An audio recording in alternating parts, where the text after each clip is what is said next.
The World History Encyclopedia menyatakan bahwa Babilonia pertama kali masuk catatan sejarah pada abad ke-23 sebelum Masehi. Pada saat itu, Babilonia adalah kota kecil bagi orang-orang berbahasa Akkadia di sepanjang Sungai Efrat. Tidak diketahui pasti sejarah awal Babilonia karena kota aslinya dihancurkan dan permukaan air di wilayah itu juga mengalami perubahan. Jadi, apa yang ditemukan oleh para arkeolog sebenarnya berasal dari sekitar 1 milenium lebih lambat daripada ketika kota itu pertama kali didirikan.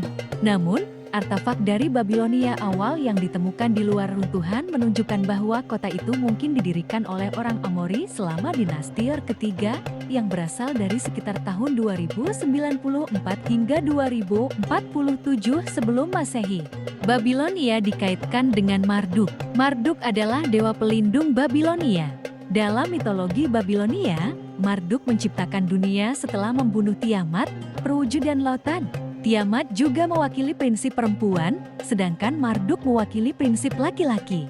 Marduk pun menjadi sentral dalam agama Babilonia. Banyak yang mengasosiasikannya dengan dewa Yunani Romawi Jupiter setara dengan Zeus Yunani sebagai dewa tertinggi dari semua dewa.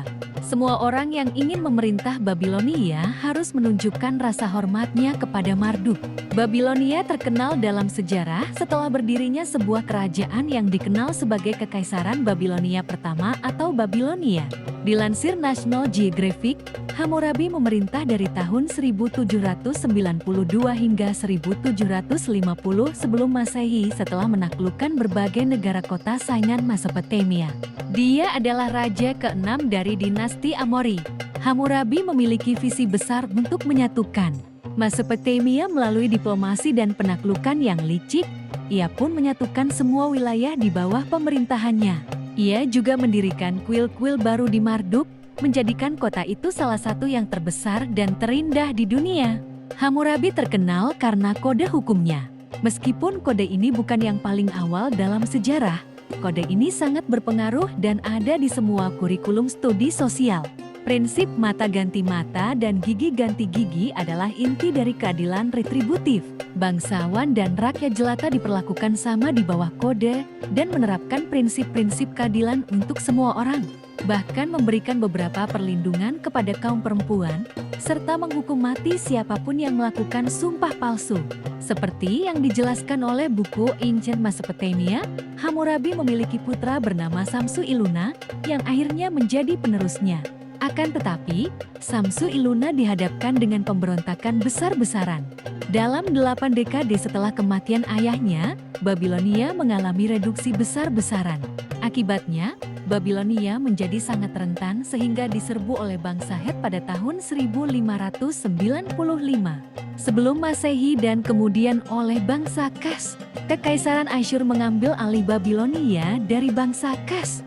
Namun, pada tahun 703 sebelum Masehi, pada masa pemerintahan Raja Sanherib dari Asyur, orang-orang Babilonia memberontak.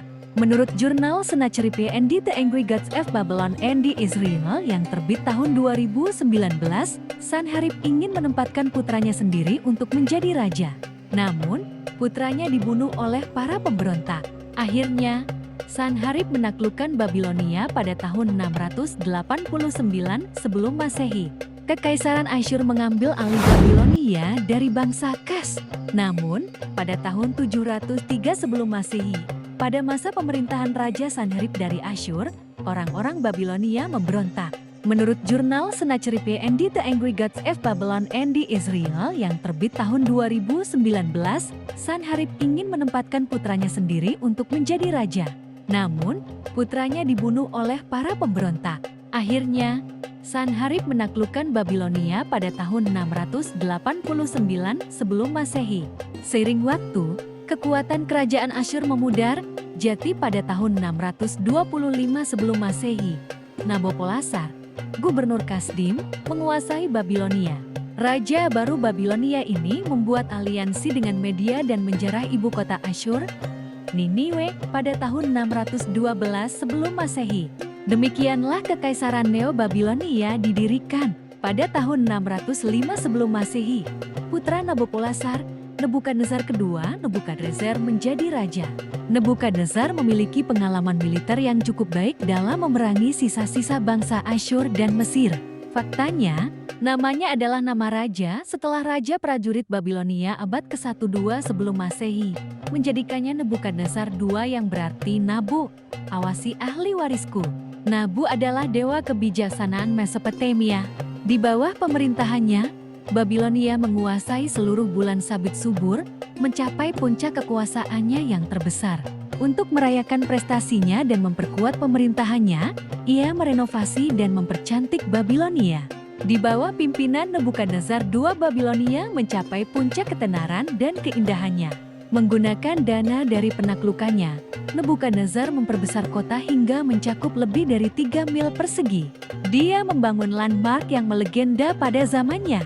Pertama, ada gerbang Ishtar yang merupakan pintu masuk utama ke kota. Lalu ada kuil Marduk yang dipugar. Juga taman gantung yang menurut perhitungan Herodotus adalah salah satu dari 7 keajaiban dunia kuno.